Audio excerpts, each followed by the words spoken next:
आज हम क्लास में बात करेंगे प्रॉफिट एंड लॉस, जिसको हम सब बोलते हैं लाभ और हानि, है ना। तो लाभ और हानि में सबसे पहले आता है क्रय मूल्य। क्रय मूल्य कहते किसको है? हम बात करेंगे क्रय मूल्य किसे कहते हैं। तो क्रय मूल्य, क्रय मूल्य को हम सब बोलते हैं कॉस्ट प्राइस। क्या बोलते हैं? Cost price. Cost price.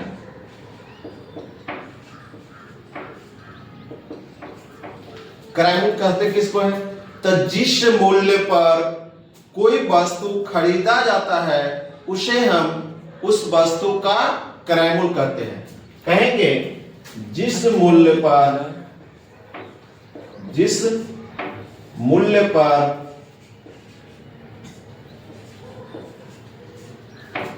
कोई वस्तु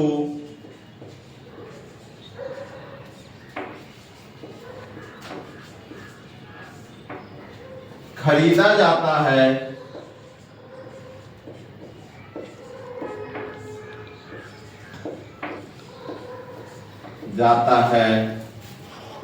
वह मूल्य उस वस्तु का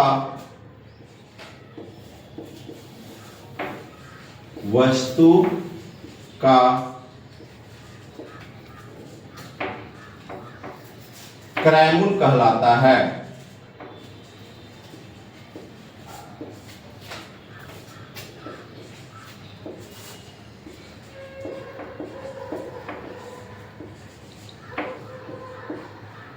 दूसरा पॉइंट विक्रय मूल्य। उसके बाद हम बात करेंगे विक्रय मूल्य।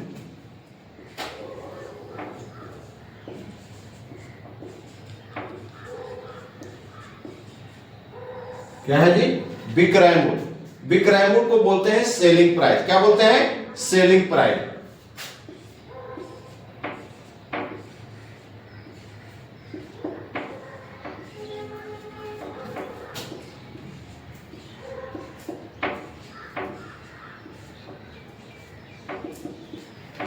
सेलिंग प्राइस कहते हैं किसको?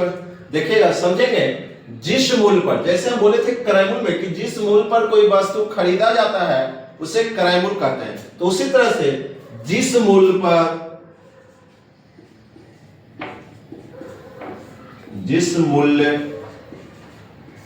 पर कोई वस्तु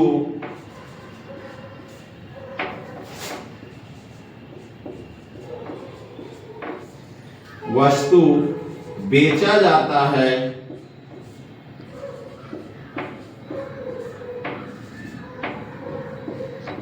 वह मूल्य उस वस्तु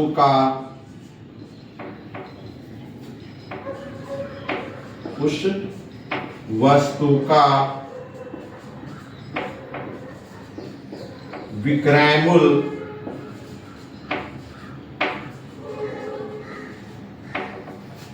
कहलाता है।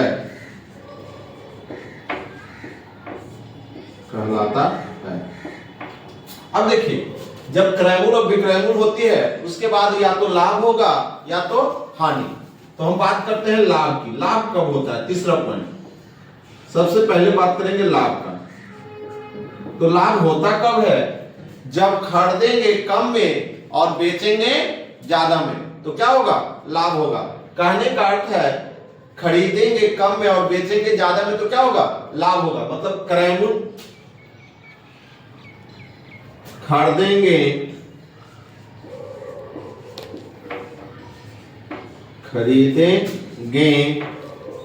कम में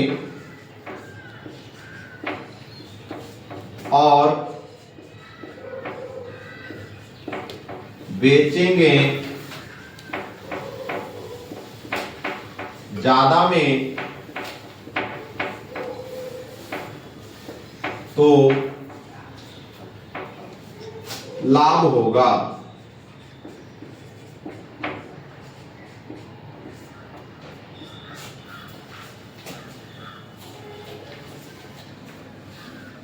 उसके बाद होती है हानि। हानि को इंग्लिश में लॉस बोला जाता है। हानि को क्या बोलते हैं? लॉस। कहते हैं जब बेचेंगे कम में और खरीदेंगे ज्यादा में। माने कोई भी वस्तु को मान लो कि खरीदे हैं 100 रुपया में, अब बेच रहे हैं 80 रुपया में, तो इस स्थिति में हमें क्या होगी, हानि होगी। तो वही कह रहे हैं कि जब बेचेंगे कम में और खरीदेंगे ज्यादा में तो क्या होगा, हानि होगा। उसके बाद हम बात करते हैं लागत मूल्य। लागत मूल्य कहते किसको है, तो लागत मूल्य किसे कहते हैं, इन्वेस्टमेंट। इन्वेस्टमेंट माने जो पैसा हम लगा रहे हैं और उसके बाद ऊपरी योगफल जो मिलता है उसी को क्या कहते हैं, लागत मूल्य। जैसे कहेंगे क्रय मूल्य एवं ऊपरी व्यय के योगफल को लागत मूल्य कहते हैं। माने जो ऊपरी व्यय हो और जो क्रय मूल्य हो उसे हम क्या कहते हैं, लागत मूल्य, माने टोटल खर्च, जिसको बोल सकते हैं टोटल, है ना। ऊपरी व्यय किसे कहते हैं, हम बात करते हैं ऊपरी व्यय। तो देखते हैं कोई भी वस्तु को जब हम लेते हैं तो घर लाने में जो खर्च होता है या दुकान में ले जाने में जो खर्च होता है उसी को हम ऊपरी व्यय कहते हैं। तो कहे हैं खरीदे हुए वस्तु पे, किस चीज पे जी, खरीदे हुए वस्तु, माने आप फ्रिज ले लिए या पंखा ले लिए, है ना, कोई भी चीज ले, तो खरीदे हुए वस्तु पर जो बिक्री केंद्र तक लाने तथा उसके रख रखाव में, माने वहां से कोई भी वस्तु खरीदे, मान लो कि फ्रिज खरीदे और फ्रिज को लाने में हमें 100 रुपया भाड़ा लग गया, तो वो क्या है, ऊपरी व्यय है। वो क्या है, ऊपरी व्यय है। तो ये कह रहे हैं खरीदे हुए वस्तु को बिक्री केंद्र तक लाने तथा उसे रख रखाव में किए गए खर्च को ऊपरी व्यय कहते हैं। क्या कहते हैं, ऊपरी व्यय कहते हैं। ठीक, इतना तो समझ में आ गया। फिर से एक बार देख लेते हैं, लागत मूल्य किसे कहते हैं, ध्यान दीजिएगा, लागत मूल्य किसे कहते हैं, तो क्रय मूल्य एवं ऊपरी के योगफल को, माने जो एक्स्ट्रा जो पैसा लगता है, क्रय मूल्य मान लो कि वस्तु को 100 रुपया है क्रय मूल्य, और उसके बाद उसपे जो एक्स्ट्रा जो पैसा लग रहा है, मान लीजिए कि घर लाए तो उसपे जो पैसा लग रहा है वो हो गया, तो दोनों के मिला के जो बनता है उसे बोलते हैं लागत मूल्य। उसे क्या बोलते हैं, लागत मूल्य, या उसे हम बोल सकते हैं कुल क्रय मूल्य भी बोल सकते हैं, है ना। क्या बोलेंगे, लागत मूल्य। और क्या ऊपरी व्यय जान ही गए किसे कहते हैं, ऊपरी व्यय कहते हैं कि जो सामान खरीदे और घर तक लाने में जो खर्च होता है उसे क्या कहते हैं, ऊपरी व्यय। ठीक, आगे देखते हैं फॉर्मूला।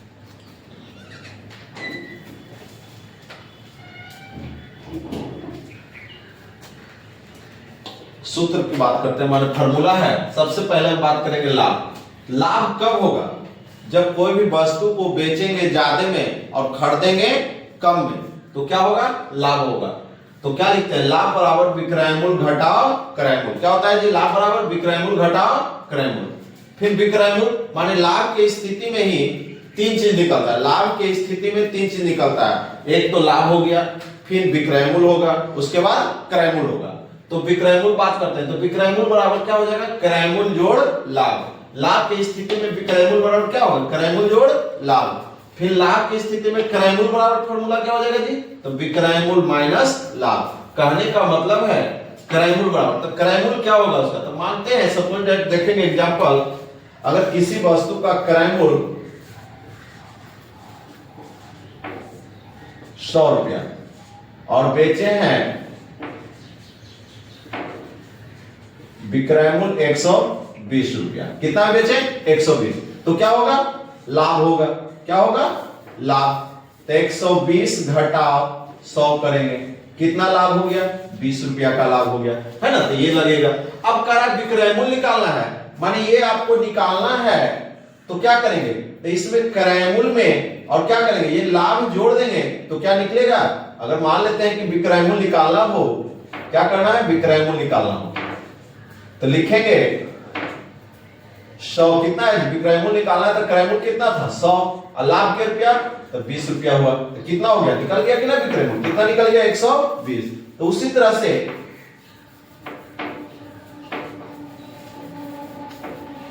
क्रय मूल्य निकाल लेंगे, विक्रय मूल्य माइनस लाभ। बात करते हैं हानि, तो हानि में भी तीन तरह का हानि निकालेंगे फॉर्मूला। तो हानि बराबर होता है क्रय मूल्य घटाओ विक्रय मूल्य। क्या होता है, क्रय मूल्य घटाओ विक्रय मूल्य। तो हानि की स्थिति में क्रय मूल्य बराबर, हानि की स्थिति में क्रय मूल्य बराबर क्या होगा, विक्रय मूल्य प्लस हानि, विक्रय मूल्य प्लस हानि।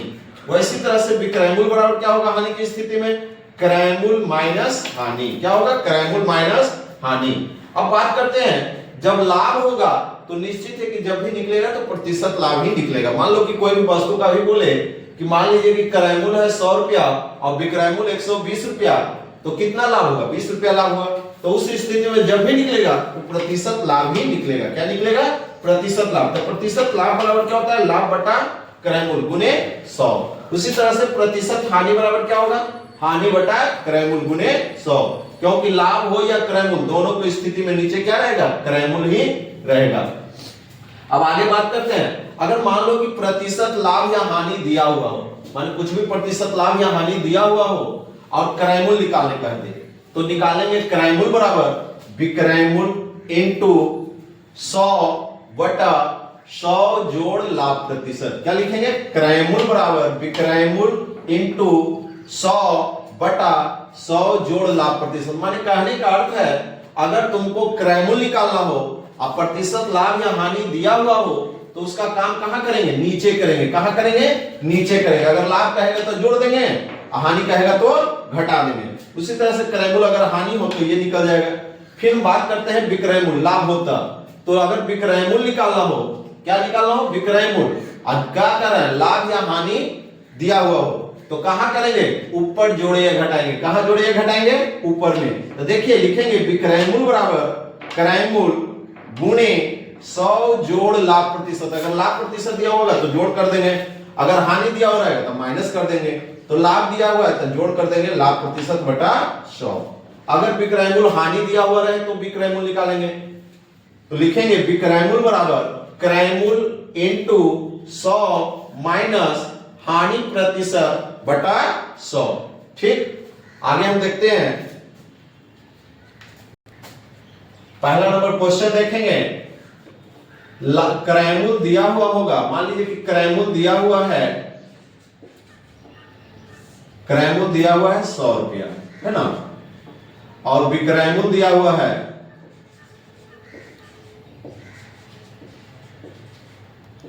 दिया हुआ है 120 रुपया। क्या दिया हुआ है, 120 रुपया।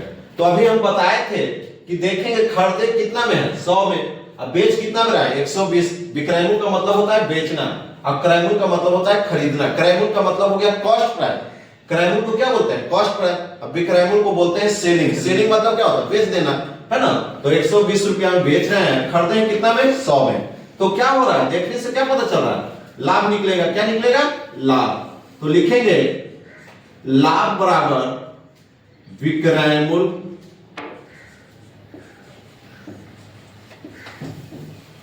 घटाओ क्रय मूल्य, विक्रय मूल्य घटाओ क्रय मूल्य। क्या हो गया जी, विक्रय मूल्य घटाओ क्रय मूल्य। विक्रय मूल्य कितना है, तो देख रहे हैं 120 है। कितना है, 120। और क्रय मूल्य कितना है, 100। जब इसमें से इसको घटाएंगे तो कितना बचेगा, 20 बचेगा, है ना। कितना बचेगा, 20 बचेगा। उसी तरह से दूसरा क्वेश्चन देखेंगे। अगर मान लो क्रय मूल्य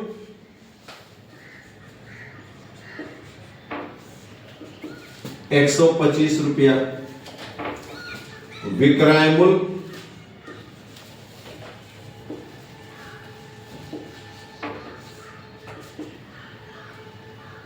220 रुपया हो, है ना। कितना हो, 220।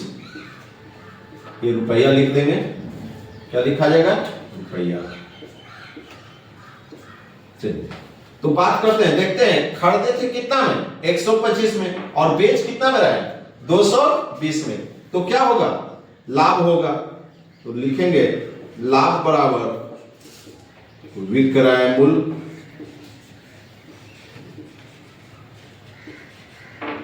घटाओ क्रय मूल्य। विक्रय मूल्य कितना हो गया, 220 घटाओ 125। चलिए जीरो है, जीरो में से 5 जाएगा नहीं, तो एक पे पैंचा लेंगे, 10, 10 में से 5 गया 5। अब ये था 2 था, तो एक पे पैंचा दे दे तो 1 बचेगा, तो 1 में से 2 जाएगा नहीं, तो इसके यहां से पैंचा लेंगे तो ये कितना हो जाएगा, 11।